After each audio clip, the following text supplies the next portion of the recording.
Well, welcome back to my old house in Preston, Maryland. It is the 4th of August, 2024. And you all may remember the back side of the house that you're looking at here. And I had taken off the old clapboards because many of them were cracked and the reveal was not consistent with the other sides of the house. And I had to side the porch anyway. So contractor had some already painted leftover hardy plank, and then there was some other hardy plank provided by him that's in its prime state. So all this will get primed again and then painted. But what I've done in the past week, in the heat and humidity of a Eastern Shore summer, was to get rid of the rest of the Western red cedar shakes off the rest of the house, including the gable ends. With one exception, I haven't done the front gable end. But as you can see, the clapboards were typical of construction at the turn of the century, and I did, by the way, document that this house was actually built in 1903, not 1890 like the tax office says. But in any event, all of the Western red cedar shakes shingling the outside of the house for about 70 years have been removed, again with the exception of the front gable. Here on one of the side gables, the clapboards are the exterior, and the same is true on the opposite end of this portion of the house. The clapboards are not in bad condition. I, of course, have to go across them. You may recall in a previous video that at the top of the back wall, the clapboards had been modified to account for the shingles, and they did not overlap, the top three clapboards. Here on the rest of the house, the top three clapboards still maintain their overlap, but as you can see, when they put the shingles on, they took the roofing hatchet and just hacked away at the face of the clapboards in order to get the shingles to lay somewhat level. On this end, I have taken some aluminum and made a watershed from the underside of the clapboard over the original crown molding detail, which is underneath the aluminum that extends up or across and up the frieze board. That's the case on the other side as well, although I have not yet gotten to doing the aluminum watershed. And the reason for that is because it's going to rain before I ever get to these clapboards and have them fully restored. I'm working off of a wobbly platform there that you can see in the background and extension ladders. But when I go to want to set all the nails and fill all the cracks and fill all the nail holes from the shingles and then sand all these boards, I need a more stable platform, so I will probably buy or rent a scaffolding system. So, as you can see, as I say, all of the house except now for the front, the gable end, has been stripped of the old shingles, and it looks like a house.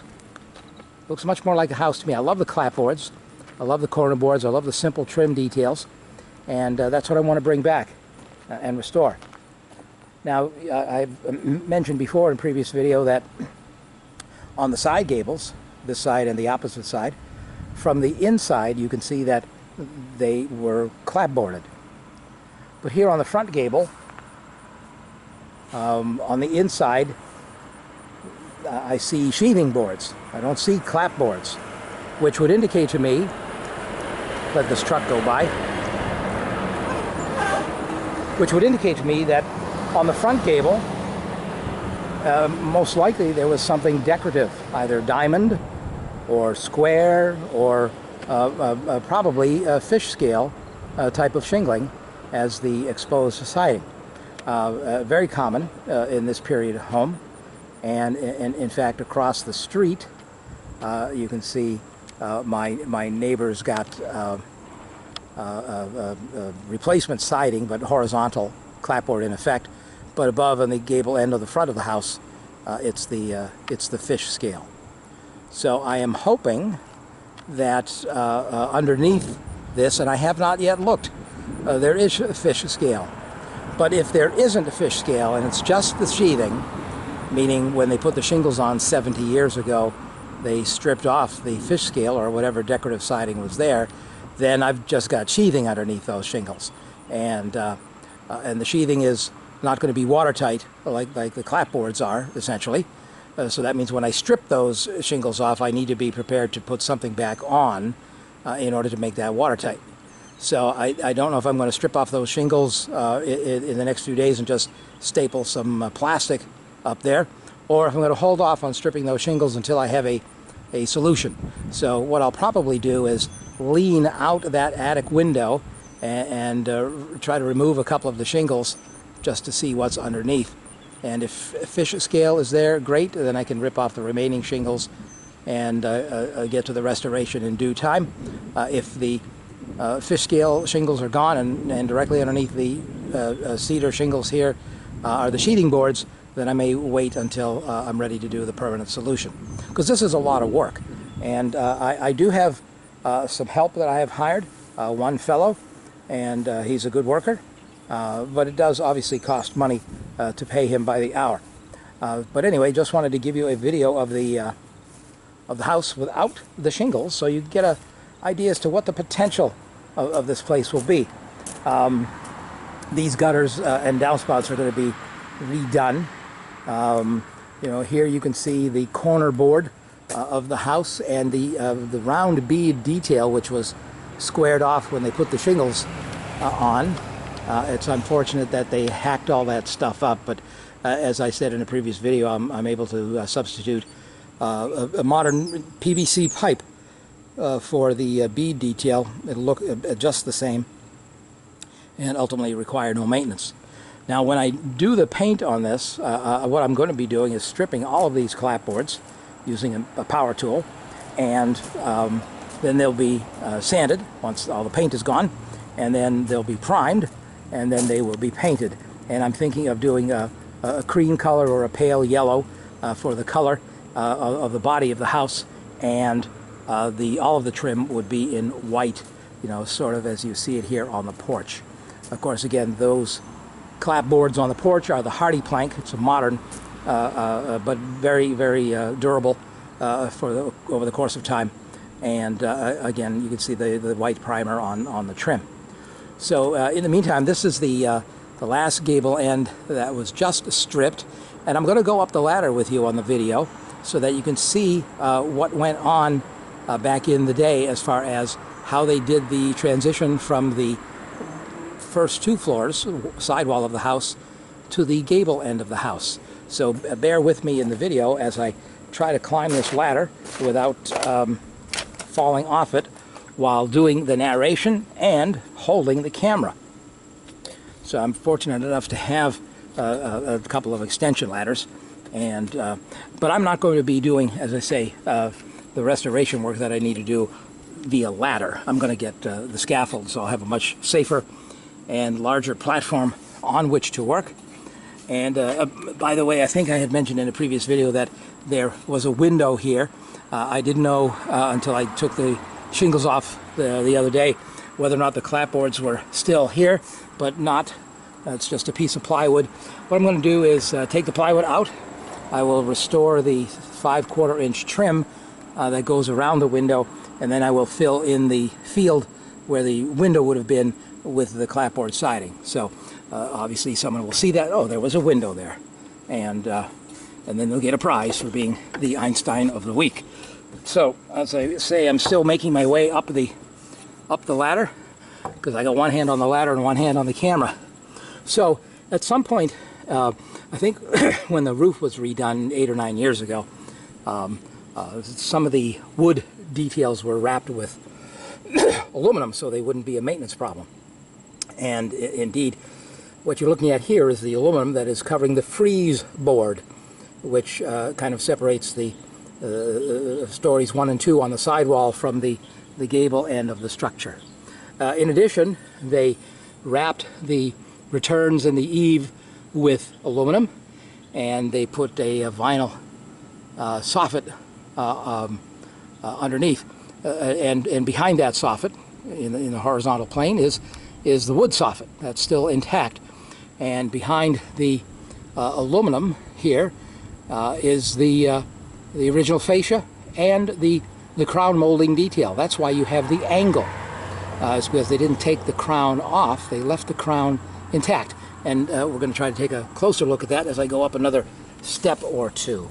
So what I've got now is, as you can see, the clapboards attached to the gable end of the house. This clapboard at the very bottom, when it was originally installed, was probably a milled piece of lumber, and when it got installed, it was chiseled away. They didn't bother cutting it, I guess, because they didn't know exactly what size it was going to be until they put it in place. But what they did was they put blocks.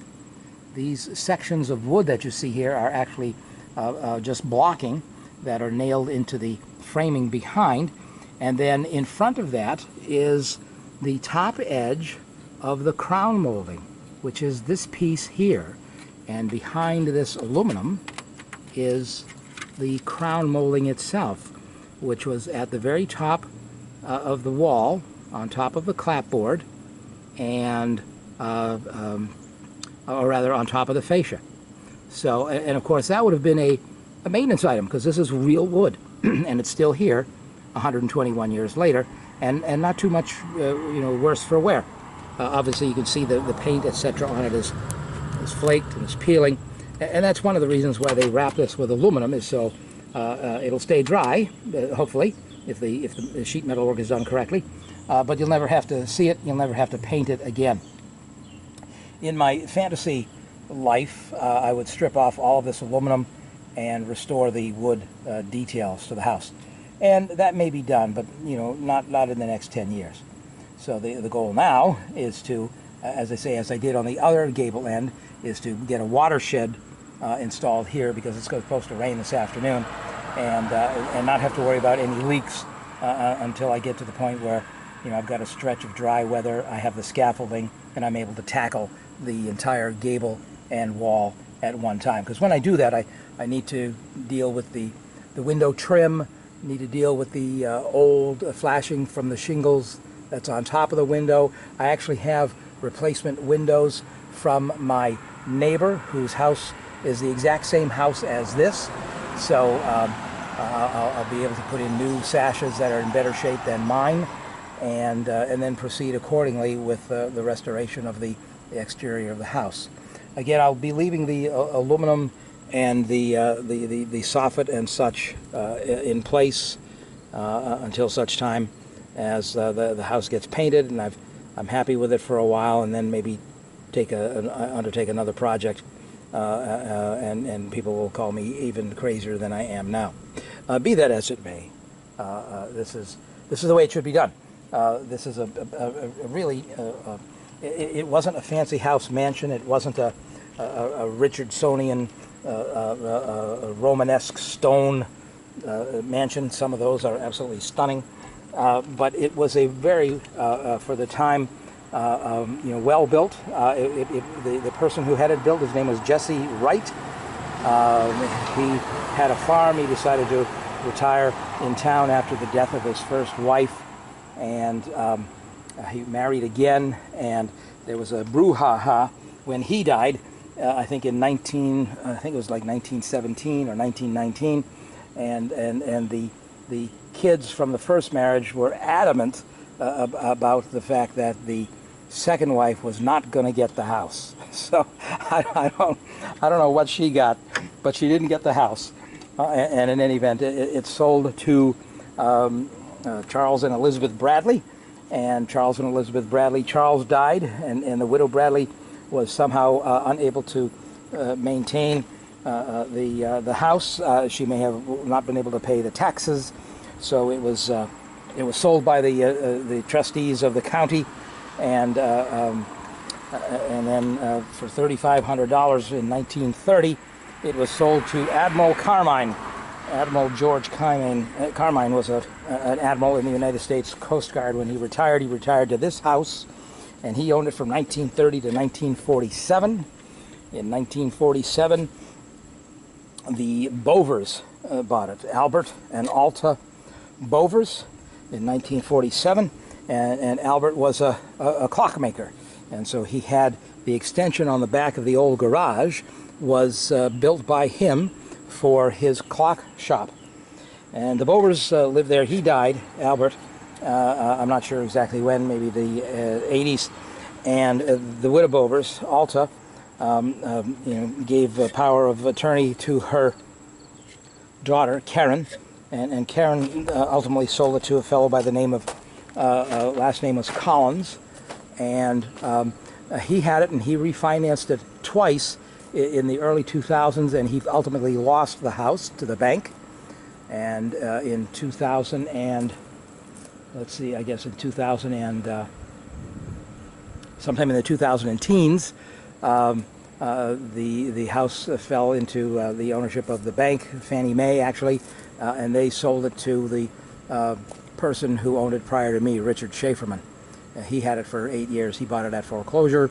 It had the new roof, and I think all the aluminum and vinyl soffit put in, but really didn't do much to the house except gut it, and that's when I bought it. So I want to bring it back to the point where if Jesse Wright's ghost were to come down Maple Avenue here, that he would recognize the place.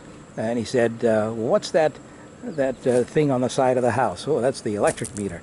Now, this house was built with electricity, but it was not built with plumbing. So, but it was built with the clapboards that you see. A window was there. There was no window here. I've since boarded up the window that had been cut in sometime in the 20th century. But he would recognize the house. The porch is not correct, but that will get corrected. And so that's the tour of the house in its present condition, the 4th day of August, 2024. So I'm going to go back up on the ladder and get that watershed on that transition between the sidewall and the gable end, and call it a day, because it's supposed to rain in a few hours. So that's it. We'll see you in the next one.